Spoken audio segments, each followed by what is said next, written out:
The grand ballroom of the Alpha Palace, gleaming with crystal and marble, served as a stunning setting for the sacred ceremony of union.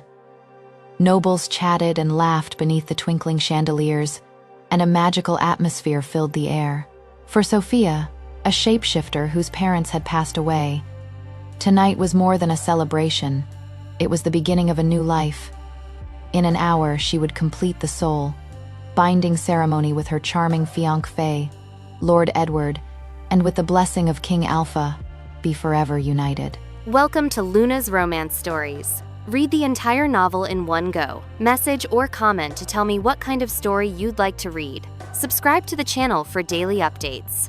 Luna reminds you, the story begins now. Sophia stood in a corner of the ballroom, watching Edward lead her sister, Emma, in a graceful dance, her heart throbbing.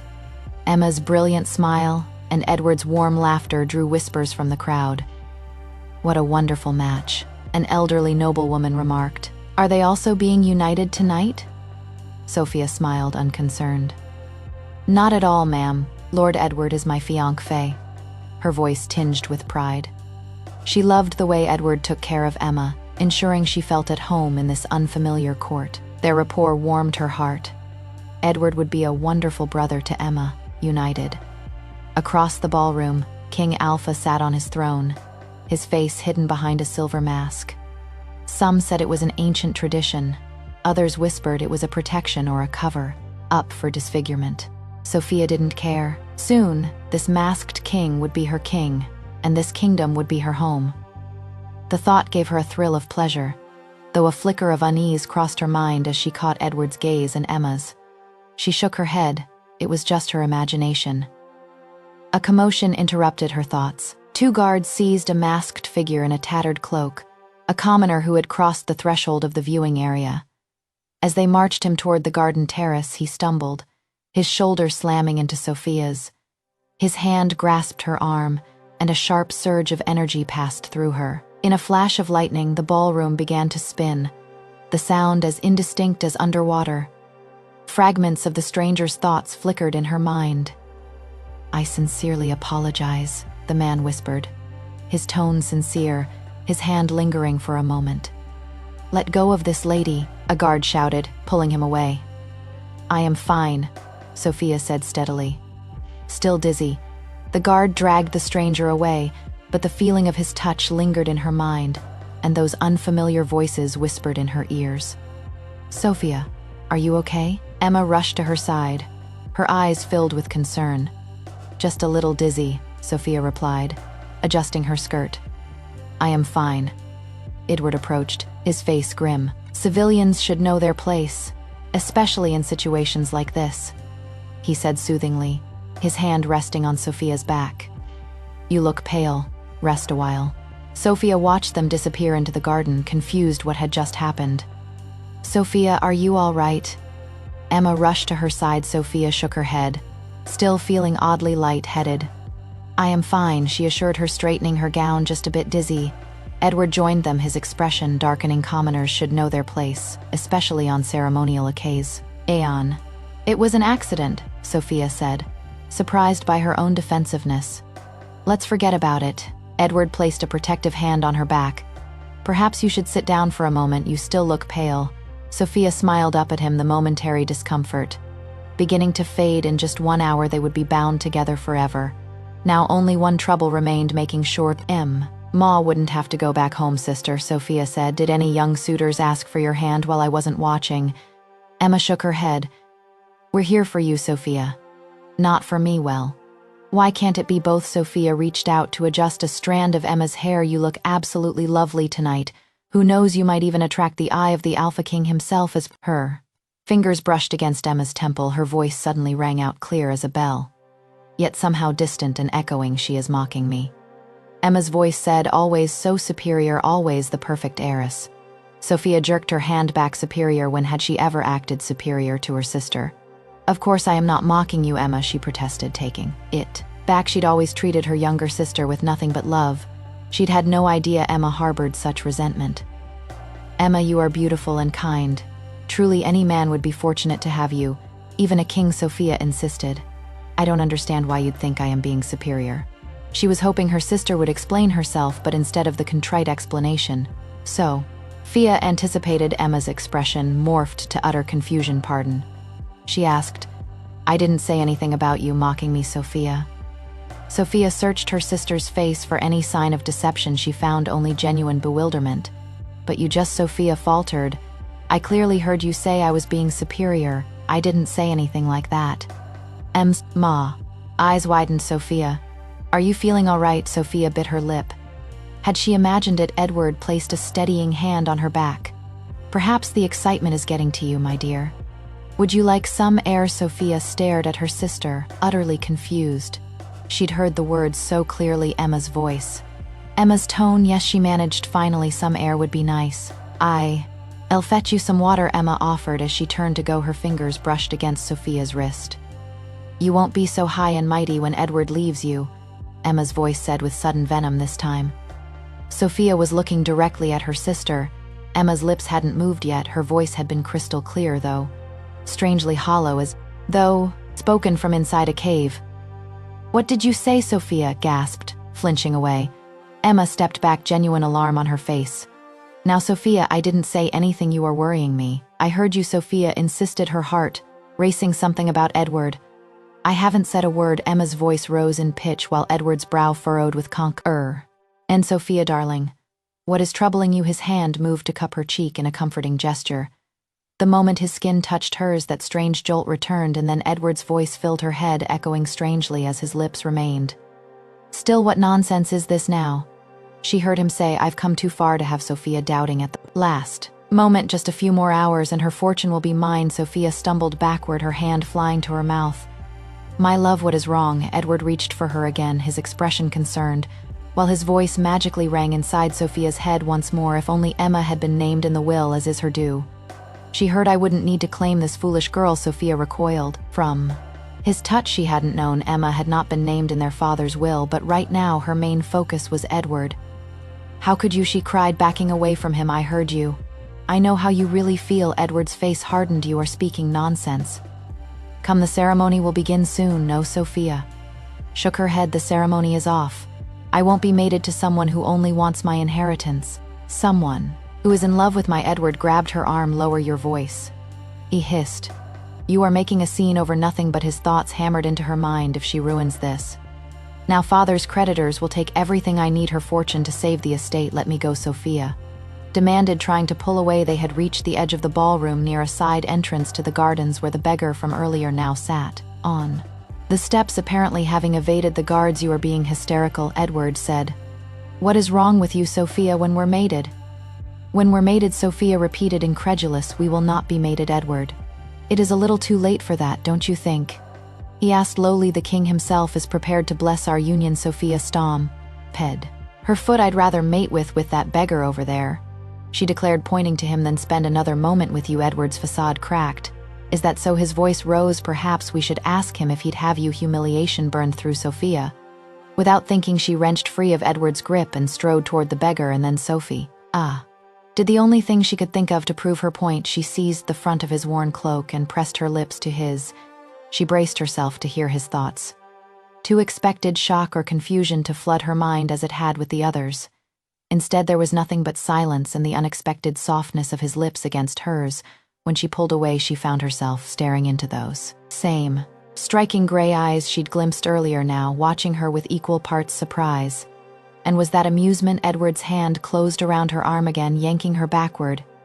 "You want to humble me with your little display," he snarled. "Now you'll face the consequences." He began dragging her back toward the ballroom, gesturing sharply for the beggar to follow along. "Then let's see what the Alpha King has to say about this spectacle." Fae Chapter 1 ***. Edward dragged Sophia through the crowd as whispers rose like a wave as they passed. Ladies hiding smirks, gentlemen clearing throats. "Make way," Edward commanded. "The Alpha King must hear of this disgrace." "See." Sophia's cheeks burned with humiliation, but her spine remained straight, at least now. She knew the truth about the man she'd nearly bound herself to for eternity. The crowd parted, revealing King Charles sitting upon his ornate throne, his ceremonial mask crafted to resemble a wolf's. Sage caught the light as he turned toward the commotion. "Your Majesty," Edward called, executing a perfect bow. "I beg your intervention in a matter of honor." The king tilted his head. "Slightly speak, Lord Edward, this woman," Edward gestured to Sophia, "was to be my mate this very night. Yet moments ago I discovered her in a most compromising position with this vagrant." He jerked his chin toward the beggar and added, "She has dishonored our betrothal before the ceremony even began." Gasps rippled through the assembly.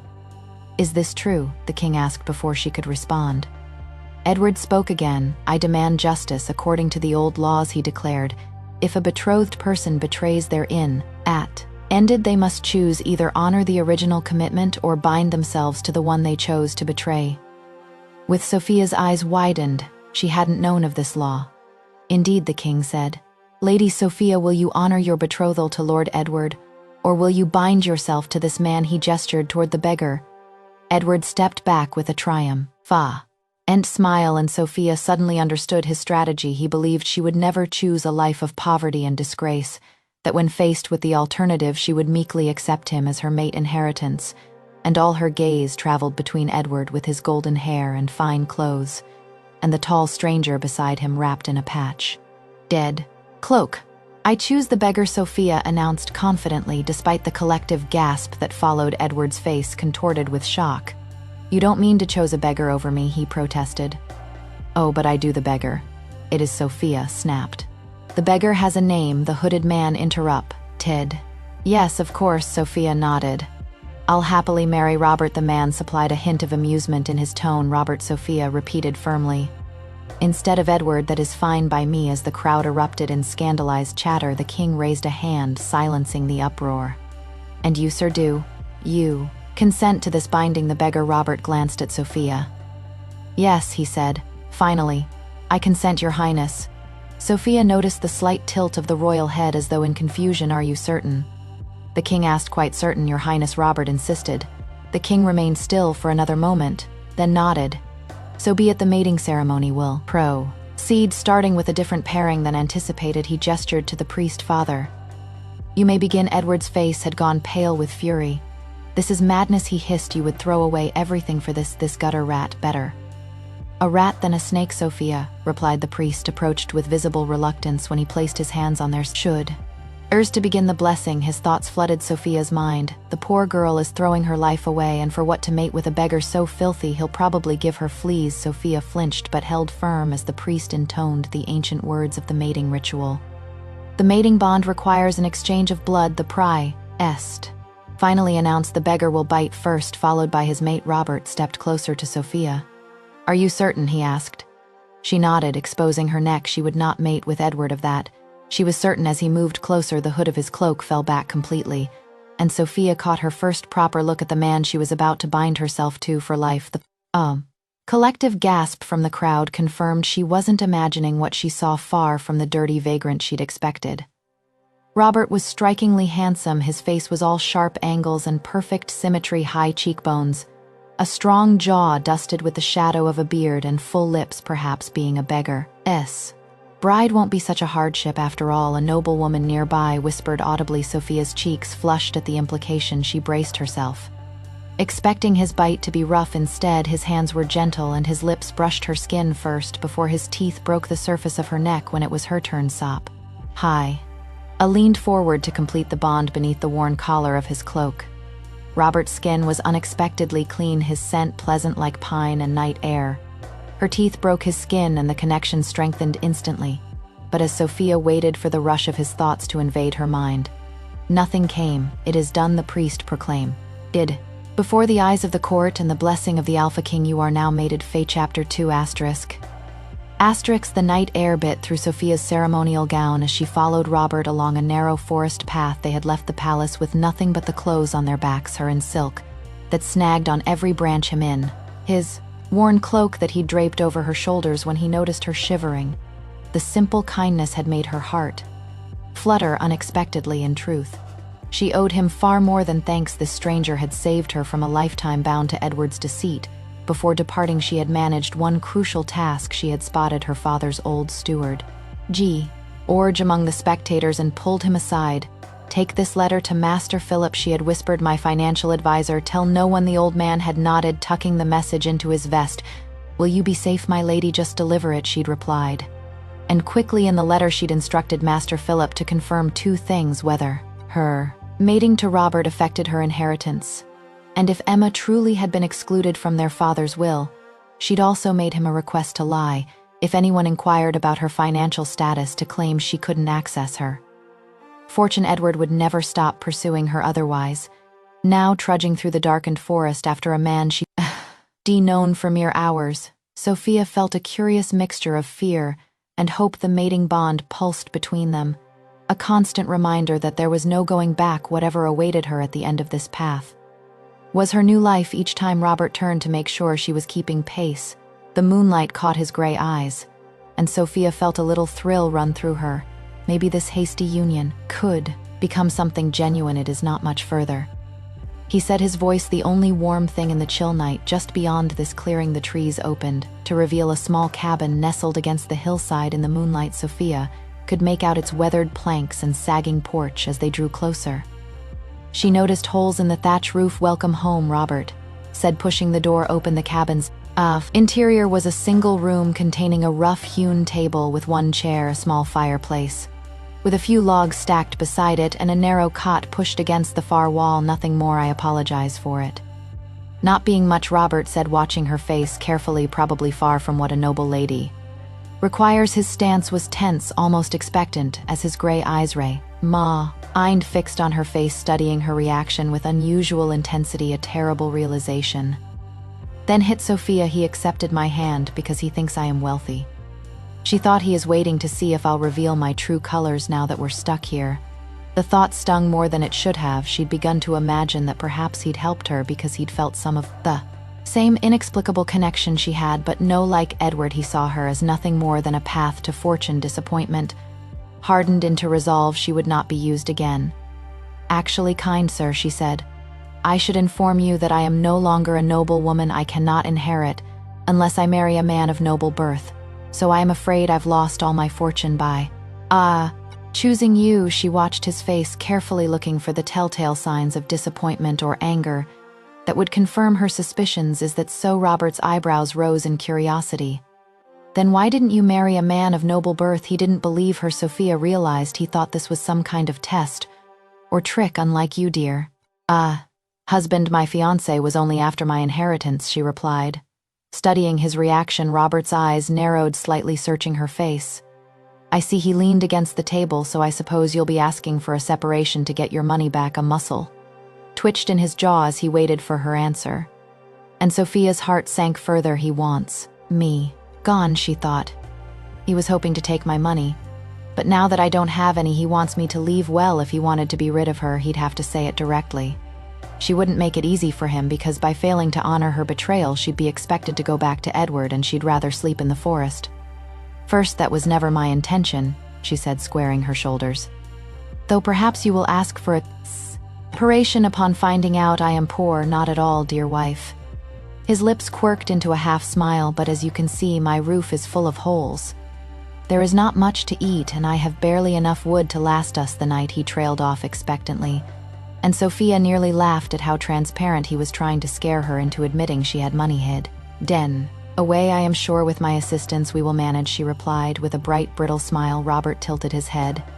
"Do you know how to fix roofs and chop wood?" he challenged. "I can certainly learn," Sophia snapped. They stared at each other, and the mating bond pulsed between them, at odds with the mutual wariness.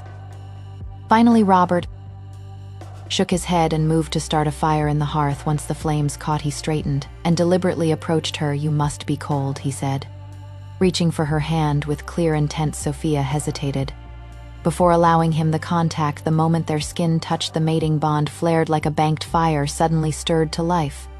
Though she still couldn't hear his thoughts, she sensed Yayan's weariness, curiosity, and something like grudging admiration. Robert's reaction was more dramatic.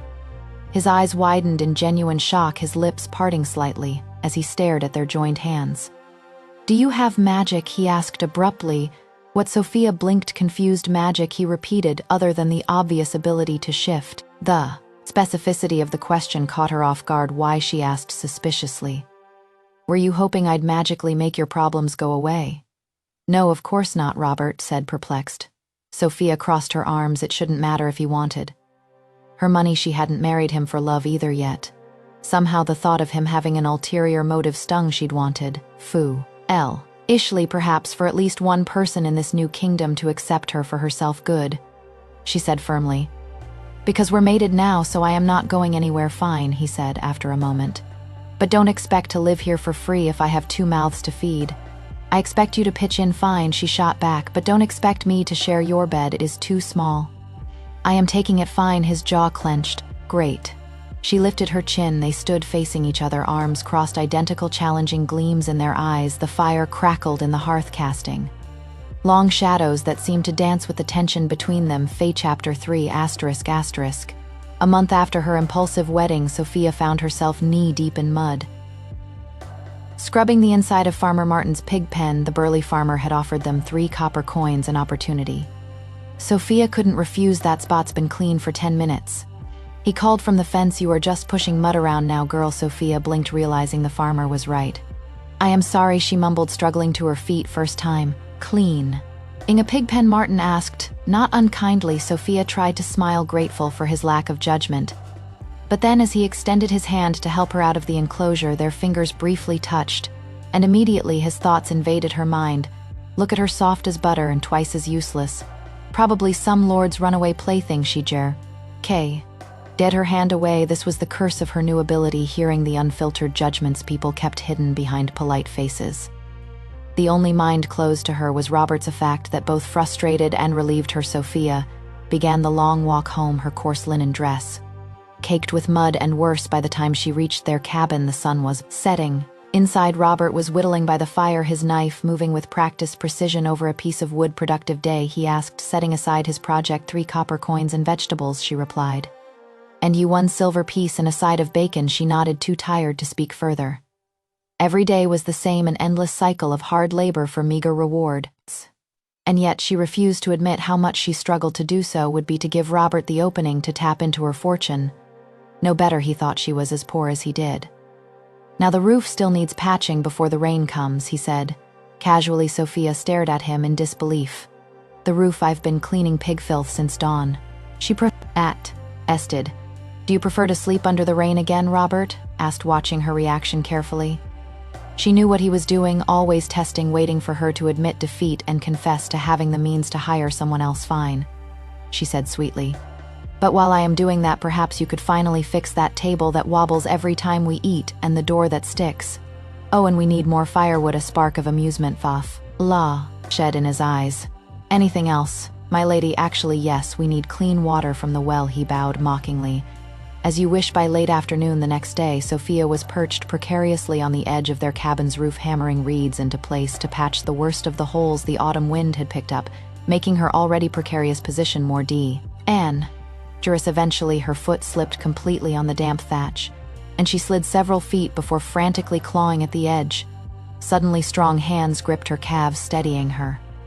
I've got you. Robert's voice came from below, surprisingly urgent. She froze, heart hammering in her chest as he climbed the ladder, one-handed still. Maintaining his grip on her. I told you to be careful, he said. I had it under control, she lied. You were about to control yourself right off the roof. He withdrew his arm slowly before adding, perhaps we should finish this together. The unexpected concession left her momentarily speechless. But before she could respond, a palace guard startled them both. He stood on their threshold, his uniform immaculate against the rustic surroundings. You are needed at the palace, he said to Robert without preamble. Tomorrow, at dawn. Sophia frowned in confusion. But Robert's expression revealed nothing. For what purpose, he asked. The steward didn't say, only that your skills are required. After a moment's hesitation, Robert nodded, and the guard departed without further explanation. The palace, Sophia asked. What business do you have there? I don't know, Robert replied. This is the first I've heard of it. His evasiveness only heightened her suspicion. I'll need to leave before dawn, he continued, changing the subject. While I am gone, see if you can trade some of those vegetables for salt. Fine, she agreed reluctantly. Hia's days fell into a grueling pattern. She worked for neighboring farms and households, doing whatever tasks would earn them food or coin. Meanwhile, Robert's visits to the palace became regular over the following weeks. 3 weeks after his first summons to the palace, Sophia woke to an empty cabin, the mating bond feeling strangely taut with. His absence each time he left, the sensation grew stronger, a physical pull that left her restless and irritable. Until his return, she spent the day struggling with the garden, fighting stubborn soil and her own inexperience. As the sun began to set with no sign of Robert, the mating bond's pull intensified from discomfort to something closer to pain. She paced the small cabin, unable to focus on any task, her skin hypersensitive, as though anticipating a touch that wouldn't come. "You are late," she said when he finally returned. Long after dark, the relief immediate and overwhelming. Robert looked exhausted, but he carried a larger purse than usual, which he placed on the table for household expenses. He said. She stared at the coins. "What are you really doing at the palace, Robert? Does it matter?" A shadow crossed his face. "The money keeps us fed. It matters if you are doing something illegal," she countered, "or dangerous." "It is neither," he assured her, though something in his tone suggested he wasn't being entirely truthful. Before she could press further, he swayed slightly, catching himself on the table's edge. "You are exhausted," she observed momentarily, setting aside her suspicions. "When did you last eat?" "Yesterday," he admitted. She guided him to sit. The brief contact sending warmth flowing through their bond. They ate in silence, the unspoken awareness of its need hanging between them that night. As they lay 6 feet apart, Sophia found herself hyper-aware of every movement, every breath. From across the room, the bond hummed between them, unsatisfied and insistent. She wondered if he felt it too, this growing need for contact, just as she was finally drifting to sleep. His voice came softly through the darkness. "Tomorrow I'll help you with the garden." It wasn't an apology, but it was something close. "Thank you," she replied, equally soft. Another silence. Then, "The palace will require me 3 days a week from now on." The bond twinged at the news, a physical manifestation of her unspoken concerns. "More absences, more secrets, I see," was all she said. Though her mind raced with questions she knew he wouldn't answer. Fate Chapter 4 ***. Sophia sat by the window, her eyes fixed on the path that cut through the trees. Robert should have been home hours ago. His visits to the palace had increased from 3 days a week to 5, sometimes overnight, and the growing distance between them only seemed to intensify the bond's pull. When Robert's tall figure finally emerged from the dark forest, relief hit her so hard her knees nearly buckled. "You are late," she said as the door creaked open. She risked a glance and regretted it instantly. His hair was damp with snow, his jaw shadowed with stubble, his eyes, God, those eyes dark with something she shouldn't name. "Have you eaten?" she asked at the palace. His voice came low, strained. He didn't sit, he lingered, taut as a bowstring. The silence stretched, oppressive. "I fixed another leak in the roof," she blurted, her throat dry. "Thank you." His answer was soft, but the muscle ticking in his jaw betrayed his tension. The bond pulled at her like a tether. Her body ached for contact. "Could you help me with something?" she asked, her voice breathier than she intended. His eyes snapped to hers, sharp and intent. "The hooks on my dress," she said, gesturing to her back. "I can't reach them." The air grew hot, stiff. "Ling."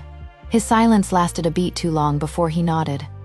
"Turn around." She obeyed, her pulse skittering. The first brush of his fingers at her nape made her shiver. The hooks came undone one by one, each touch maddeningly careful, his knuckles grazing bare skin. She bit her lip to stifle a sound, tilting imperceptibly back against him. "Your scent," he murmured, voice hoarse.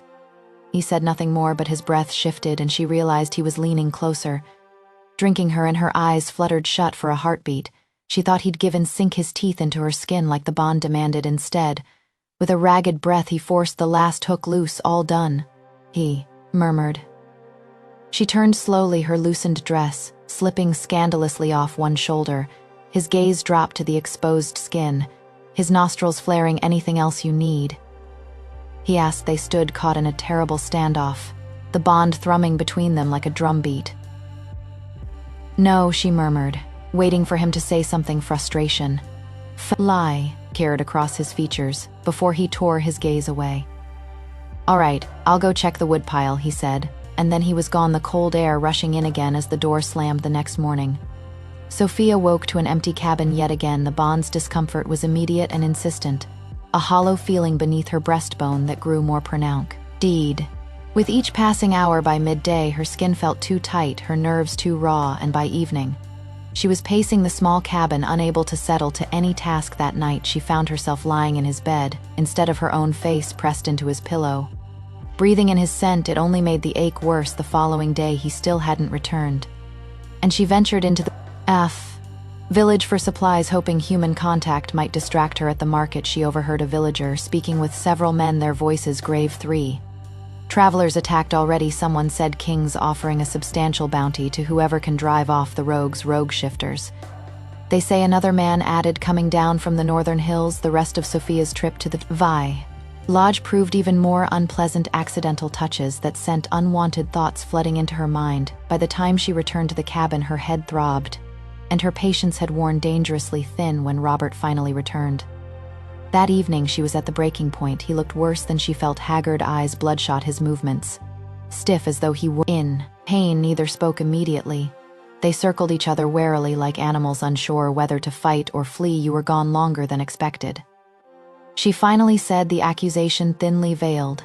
Yes, his voice was hoarse, his eyes never leaving her as he added, did you miss me? Hardly noticed you were gone. Sophia lied, even as the bond hummed between them, betraying her words. The tension was unbearable, the air thick with unspoken need.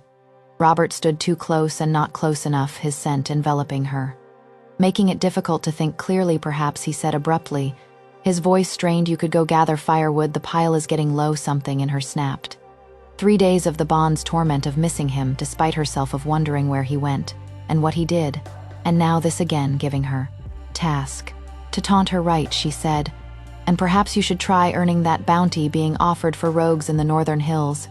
His eyes narrowed slightly. Where did you hear about that? At the village today. She met his eyes. This place is running ragged, and your work at the palace, whatever it is, isn't helping. Understanding dawned in his eyes, followed quickly by disbelief. You want me to hunt them? Asked the rogues. Why not? Sophia snapped. We could use the coins.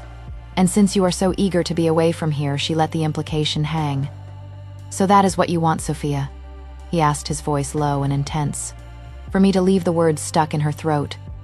No, she wanted to say, what I want is for you to choose me, to love me, for me, not for my fortune, but the memory of all the things she heard people think of her on a daily basis made her feel insecure. And so instead she said, what I want doesn't seem to matter much to you, does it? You come and go as you please. He stared at her for a long moment, something unreadable flickering in his eyes. Then without a word he turned and began gathering his things. A flutter of panic rose in her chest. Now she hadn't expected him to acquiesce so readily. But you've only just returned, Robert. He paused at the door, finally meeting her eyes. I'll bring back your bounty, he said. You'll see, at least take others with you. Sophia called after him. Pain blossomed in her chest as the door closed behind him. She sank to the floor, wondering how their dance of challenge and counter-challenge had spiraled so disastrously out of control. Faye Chapter 5, Aster. K*, 4 days, and Robert had yet to return. Sophia alternated between pacing the cabin and walking the path to the village, hoping for news. The bond had moved beyond pain into a dull, constant ache that made it difficult to eat or sleep today. The market was unusually quiet, the normal bustle subdued by something she couldn't name. She approached the baker, first forcing a casual smile. Any news from the north about the rogues? The man's face darkened. Bad business that found a traveler yesterday. Morning torn to pieces. Poor soul. The blood drained from Sophia's face, where she managed, barely able to form the word. Northern crossroads by the old oak, exactly where those rogues were last seen. He shook his head sadly. Tall, fought. Low, they said. Dark hair. Couldn't identify much else given the state of him. Tall, dark-haired. Her legs gave way beneath her, and she would have collapsed if not for the baker's steadying hand on her arm. His thoughts invaded her mind immediately. Poor thing, must be her husband. They found no, she whispered, pulling away from his touch. The world tilted sideways, colors bleeding together. She didn't remember walking home. One moment she was in the village, the next she was stumbling through their door, collapsing beside the cold hearth. Her hands moved mechanically, building a fire. She couldn't feel her body going through motions, while her mind circled one terrible truth. Robert was dead. She had sent him to his death. You stubborn, impossible man, she whispered.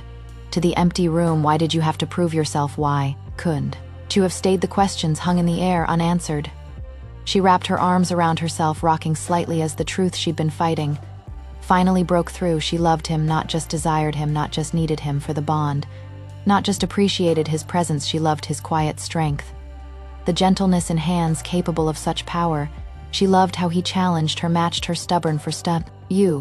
Born, she loved the rare smiles that transformed his face, the way he watched her when he thought she wasn't looking. And she had sent him to his death with cruel words and wounded pride. A sob tore from her throat, raw and broken. So what if he'd married her for her money? She'd been poor for 3 months, and found it incredibly difficult. Robert had been poor his entire life. Naturally, he longed for a better future. The sound of the door latch lifting barely registered through her grief. The rush of cold air from outside went unnoticed.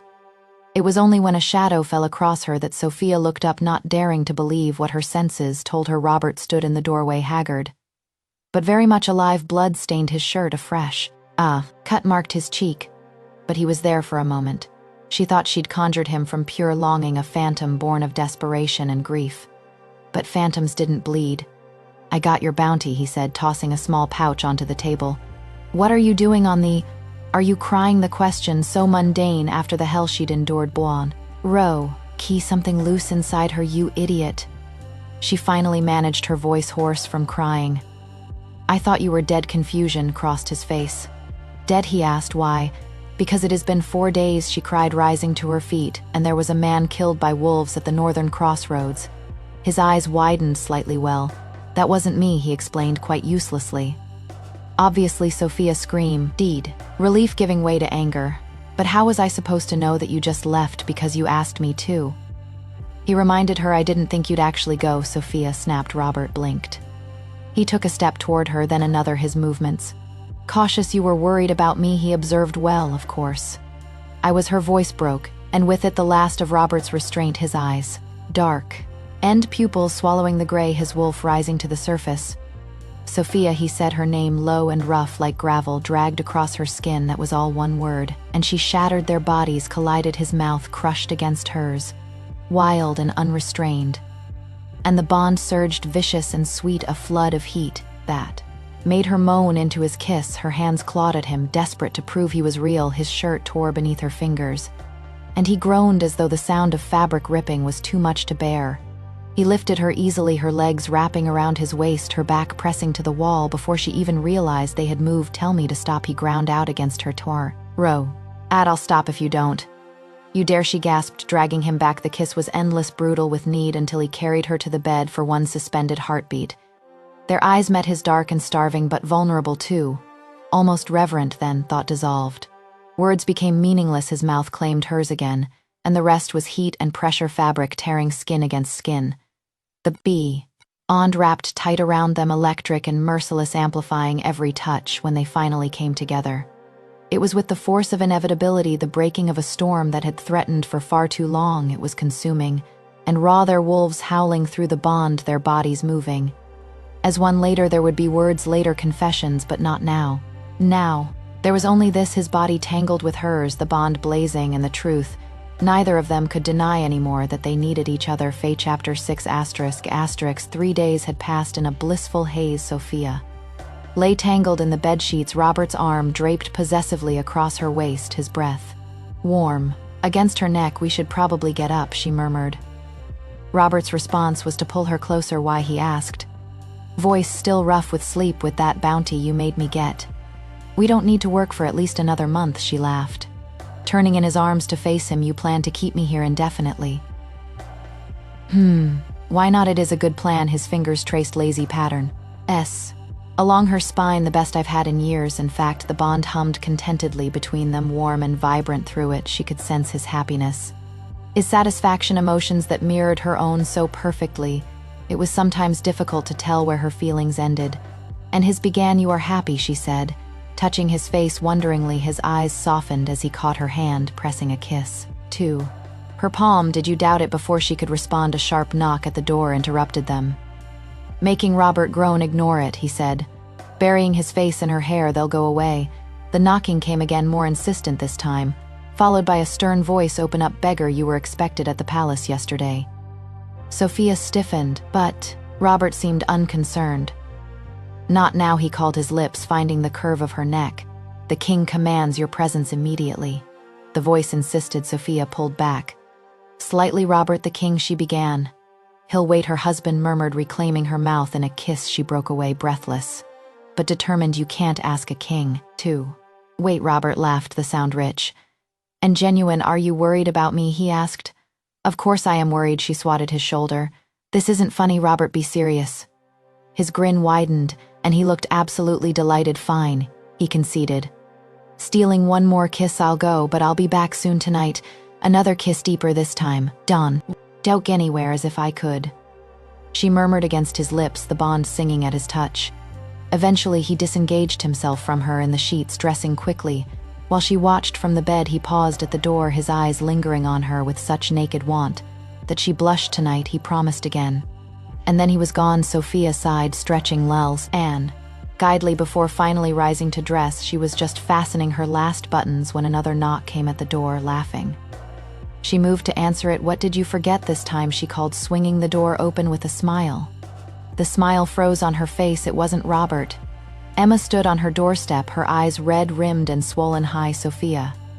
She said, her voice strained. I need to speak with you. Sophia instinctively tried to close the door, but Emma's foot wedged into the gap.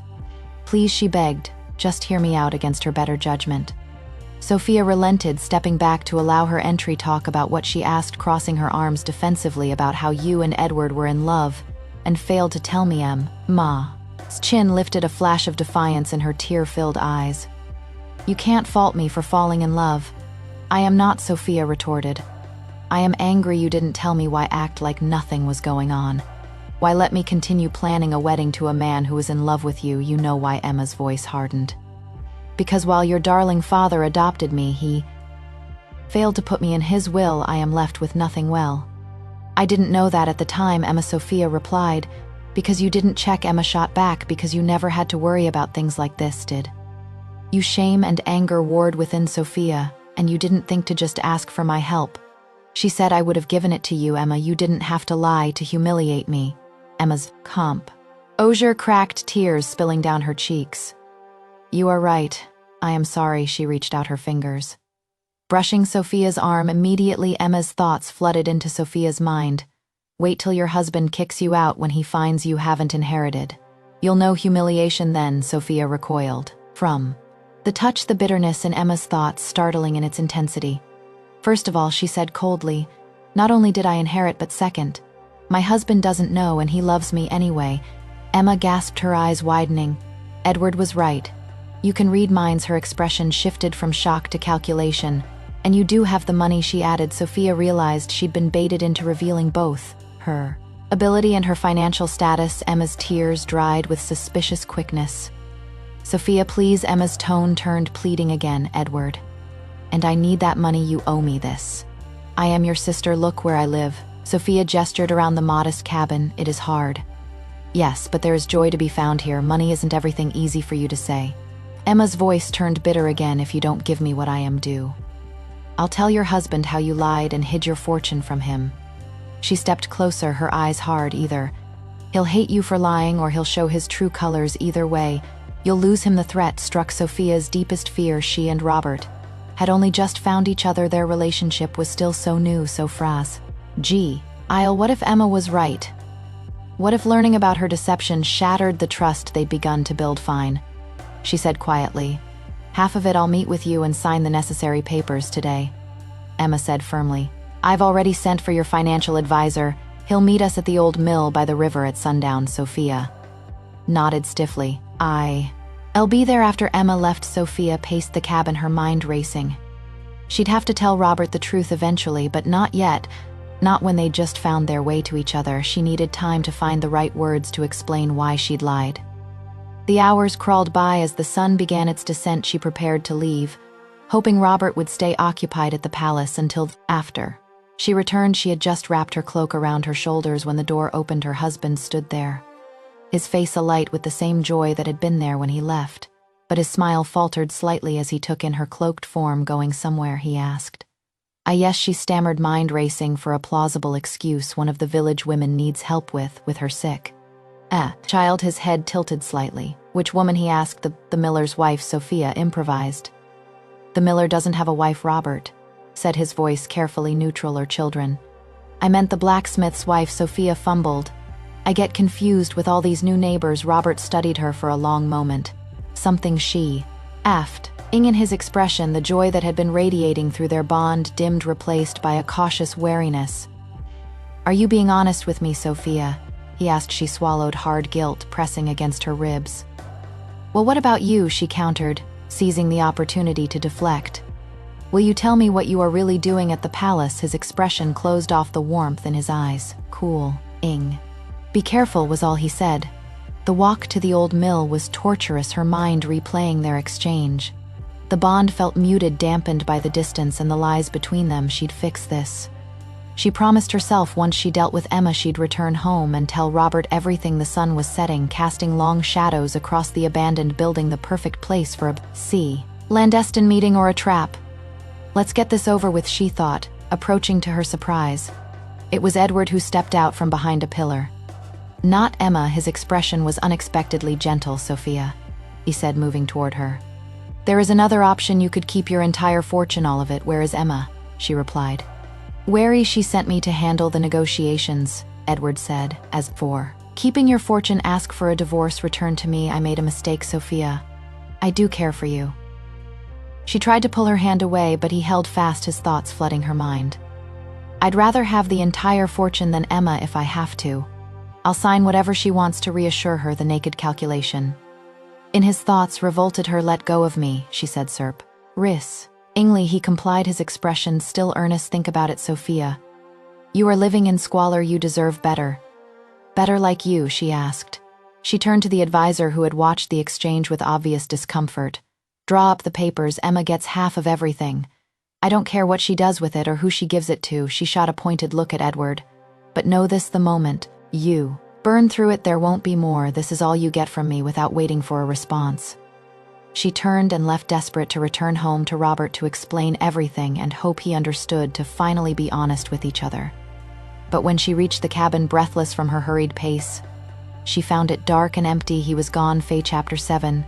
****. Morning light filtered through the cab in windows, and Sophia hadn't slept. She'd spent the night alternating between pacing the small space and sitting by the door, waiting for the sound of Robert's footsteps. He hadn't returned. The bond felt strange, not broken but muted, as though obscured by fog. She could still sense him somewhere distant, but his emotions were indecipherable. Was he in hurt? She pressed her hand to her chest, where the ache of the bond had settled like a stone. What a fool she'd been. She should have told him the truth from the beginning, about her fortune, about everything. Instead, she'd allowed fear to guide her actions, and now a knock at the door sent her scrambling to answer it, hope surging through her veins. But it wasn't Robert. Lasgard stood on her doorstep, expression formal. "My husband isn't home," Sophia informed him. "I am here for you, my lady," the guard replied. "King Charles requests your presence at the palace." Sophia blinked. "Why would the king want to see me?" The guard's expression remained impassive.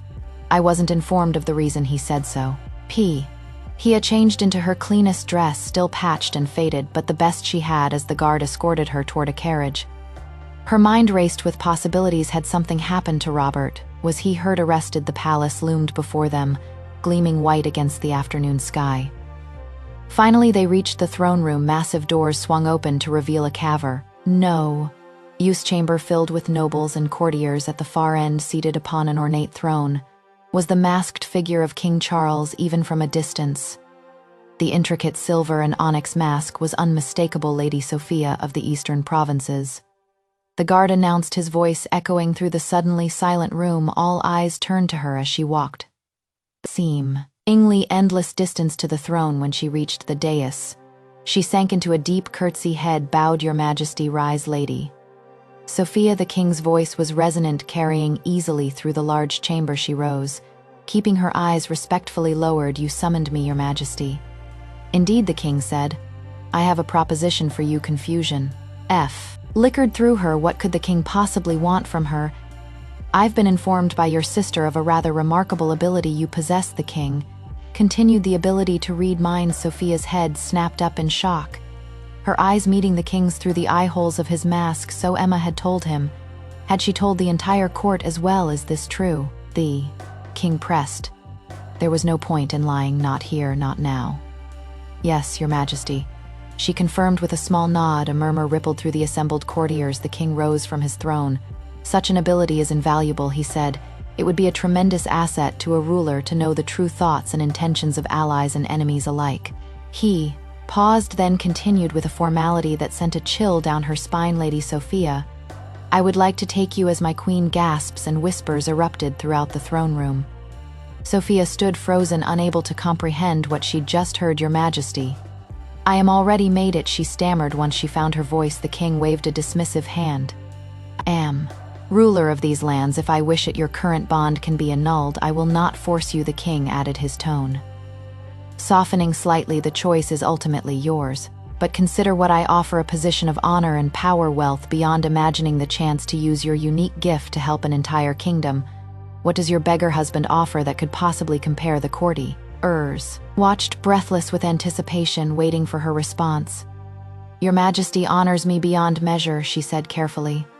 "But I must decline." The king's eyes narrowed behind his mask. "You would refuse a king for a beggar?" Sophia lifted her chin, finding strength in the certainty of her heart. "He is no beggar in my eyes. He is my husband.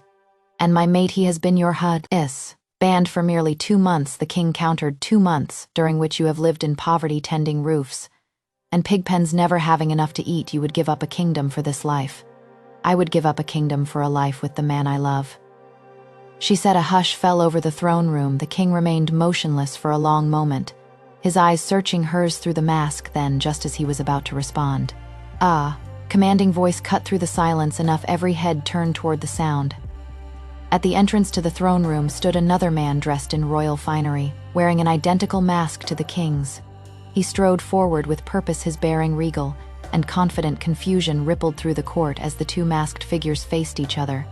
Then, to Sophia's astonishment, the king who had been speaking to her removed his mask, revealing the face of an older man she didn't recognize. And to everyone's stupor, he knelt in front of the newcomer. "Your Majesty," he said before announcing to the court, "bow before your true king." Sophia sank into a deep curtsy. Along with everyone else, her mind reeling, the masked king approached where she knelt, his steps measured and deliberate. He stopped directly before her, then knelt down to her level. "Look at me, Sophia," he said softly. Slowly, she raised her head through the eye holes of the mask. She met his gaze, gray eyes that she knew that she'd gazed into countless times over the past months. With trembling hands, he removed the mask. Robert's face was revealed, his expression a mixed "You're" of apprehension and hope. Sophia gasped. The courtiers' exclamations faded to a distant hum as she stared at the man before her. "Her husband, her mate, her king," she whispered.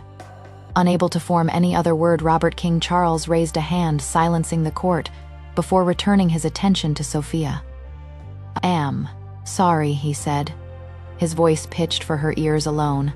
"I should have told you sooner. The mask allows me to move among my court and people unrecognized, to learn the true nature of those around me, sometimes as a courtier.